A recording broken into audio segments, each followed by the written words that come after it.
माँ के इलाज के नाम पर पैसा लेता रहा कर्मी, बेटा रोता रहा। आखिर में माँ ने अपने बेटे की गोद में दम तोड़ दिया।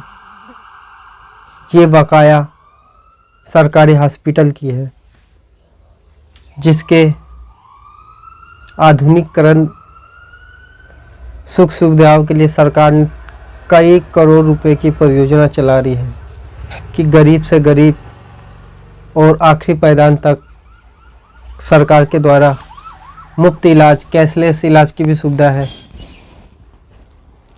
सरकार का तमाम प्रयास है कि गरीब व्यक्ति हो या अमीर, सबका इलाज सरकारी हॉस्पिटल में अच्छे तरीके से हो।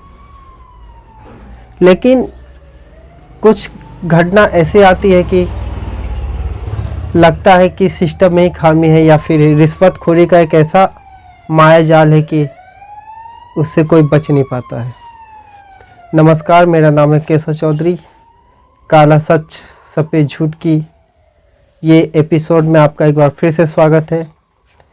कहानी का सिलसिला रोजाना की तरह चल रहा है।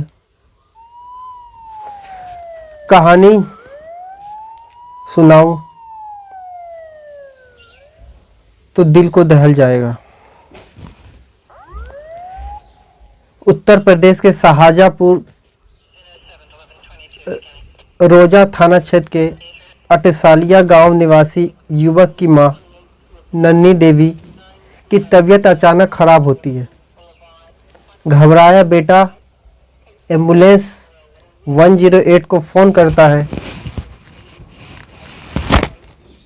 फ़ोन करने पर सरकारी एम्बुलेंस उसके घर पे आता है और माँ को लेकर बेटा राम प्रसाद बिस्मिल मेडिकल कॉलेज पहुंचता है। लेकिन वहाँ पहुंचते ही उसका उम्मीद टूटने लगता है। एम्बुलेंस से माँ को इमरजेंसी वार्ड में शिफ्ट कराने के लिए ड्राइवर उससे 100 रुपये की रिश्वत मांगता है।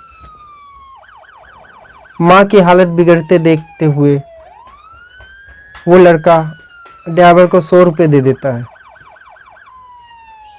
कि शायद इससे समय बचेगा और मेरी माँ का इलाज जल्दी शुरू हो जाएगा। लेकिन ये तो बस रिश्वतखोरी का एक शुरुआत भर था। बेटा जैसे ही माँ को लेकर इमरजेंसी वार्ड में जाता है, वहाँ पर मौजूद एक वार्ड बॉय उससे डॉक्टर को जल्दी दिखाने के एवज में 100 रुपये का रिश्वत मांगता है। जल्दी दिखाना है डॉक्टर को तो थोड़ा पैसे तो देना ही पड़ेगा। इस बार भी वो लड़का 100 रुपये दे देता है, सोच कर कि अब तो इलाज शुरू हो जाएगा। लेकिन होता कुछ नहीं है। माँ ने बेटे की गोद में ही अंतिम सांस ली, लेकिन सिस्टम की बेशर्मी का एक और अध्याय सामने आया कि उसका इलाज शुरू नहीं हुआ और आखिरी में उसकी माँ ने अपने बेटे की गोद में मौत नसीब हुआ। जब उसकी माँ का मौत हुआ तब वार्ड बॉय जो कि रिश्वत का पैसा लिया हुआ था लेकर उस युवक के पास आया। वो उसको पैसा लौटाना चाह रहा था,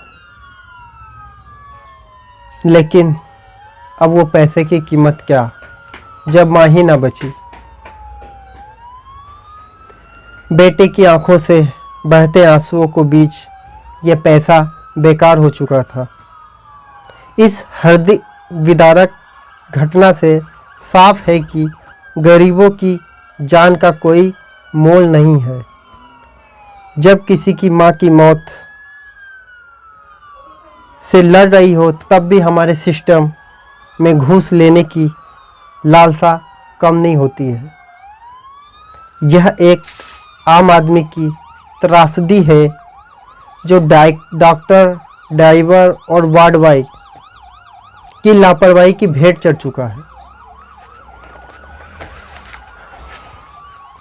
इस मामले को लेकर जिला अधिकारी धर्मेंद्र प्रसाद सिंह ने इस पूरे मामले को गंभीरता से लिया, इसकी जांच बिठा दी। लेकिन सवाल फिर यही उठता है कि जिनकी मां जा चुकी है उनके लिए ये कार्रवाई क्या मायने रखता है। लोगों का सवाल अब यह है कि सरकारी अस्पताल में क्या बिना पैसे के किसी की जान बचाई जा सकती है क्या? एक आम आदमी की मजबूरी को भुनाकर पैसा कमाने का क्या यही हमारा स्वास्थ्य व्यवस्था की सच्चाई बन चुकी है? इस पूरे घटनाक्रम के बाद एक बार फिर सवाल खड़े होते हैं कि क्या अस्पतालों में वाकई मरीजों की ज़िंदगी की कोई कीमत है भी कि नहीं, या फिर इलाज से पहले कैश दिखाना ही इनका नियम बन चुका है। क्या फिर ये सिस्टम बदलेगा या फिर कुछ दिन बाद ही ठंडे बस्तों में ये मामला दब जाएगा और फिर कुछ दिन बाद इसी तरीके की रिश्वतखोरी की मामला फिर मीडिया में आएगा? सवाल है आम जनता का। फिलहाल कहानी में इतना ही, लेकिन ये कहानी हमारी सोच, हमारी सिस्टम और सरकार की तमाम बातें, हकीकत में सरकार चाहती है कि आम नागरिक को अच्छे से इलाज मिले, उसके लिए कई योजना चल रहा है। लेकिन जब निचले स्तर पर ही करप्शन है तब सरकार क्या करे? कितना सीसीटीवी कैमरा लगाए, कहां कहां निगरानी करे? याद रखें, भ्रष्टाचार तभी रुकेगा जब निचले स्तर से इसको जड़ से ख़त्म करने की शुरुआत हो। फिलहाल कहानी में इतना ही, फिर मिलते हैं किसी नई कहानी के साथ। जब तक के लिए इजाज़त दीजिए, नमस्कार। और अगले कहानी क्या आपको फिर से लेके आऊँगा, उसके लिए देखते रहिए हमारा YouTube चैनल काला सच सफ़ेद झूठ।